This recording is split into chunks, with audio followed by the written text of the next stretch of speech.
आमदार सदाभाऊ खोत आणि गोपीचंद पडळकर मार्कडवाडीमध्ये दाखल झालेत। मार्कडवाडीमध्ये त्यांचं जंगी स्वागत करण्यात आलं।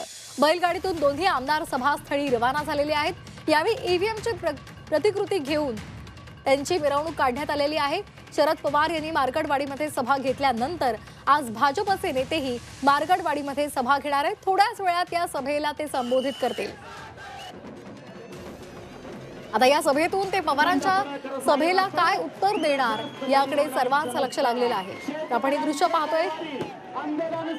महाविकास आघाडी आणि महायुतीमध्ये मार्कडवाडीमध्ये सध्या सामना रंगलेला पाहायला मिळत आहे। सदाभाऊ खोत आणि गोपीचंद पडळकर या ठिकाणी दाखल झालेले आहेत। तसंच मार्कडवाडीमध्ये माजी आमदार राम सातपुते सुद्धा इथे पोहोचलेले आहेत।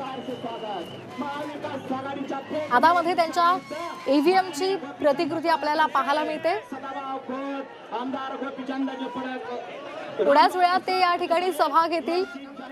काही दिवसांपूर्वी शरद पवार मार्कडवाडीमध्ये पोहोचलेले होते। त्यांनी तिथल्या ग्रामस्थांशी संवाद साधलेला होता आणि सभा घेताना त्यांनी सत्ताधाऱ्यांवर प्रश्नांची सरबत्ती केलेली होती। आता या सर्व प्रश्नांना त्यांनी केलेल्या टीकेला गोपीचंद पडळकर आणि सदाभाऊ खोत काय उत्तर देतात हे पाहणं महत्त्वाचं असेल।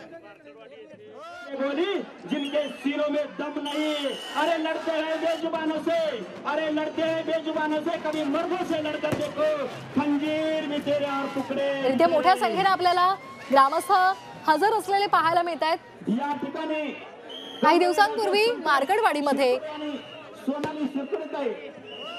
बॅलेट पेपरवर निवडणूक घेण्याचा ग्रामस्थांनी ठराव केलेला होता आणि त्यानुसार मतदानाची तयारी सुद्धा केलेली होती। मात्र सकाळीच तिथे पोलिसांनी जर मतदान केलं, एकही मत नोंदवलं तरी तुमचं साहित्य जप्त करू, तुमच्यावर गुन्हे दाखल करू अशा पद्धतीचा इशारा दिला होता। आणि तो इशारा मिळाल्यानंतर ग्रामस्थांनी मतदान घेण्याचा निर्णय मागे घेतला। मात्र त्यानंतर उत्तम जानकर यांनी आपण कायदेशीर मार्गाने आपला लढा उभारू, मोर्चा काढू असं म्हटलेलं होतं।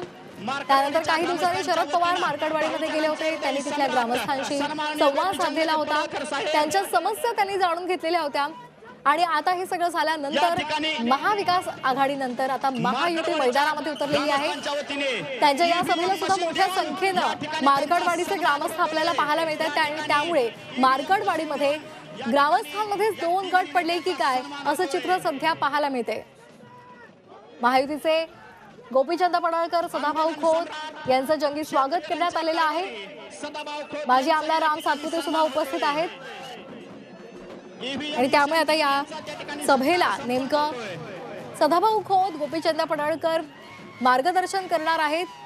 यावेळी ते महाविकास आघाडीवर काय टीका करतात हे पाहणं महत्त्वाचं असेल। भारतीय जनता पार्टीचा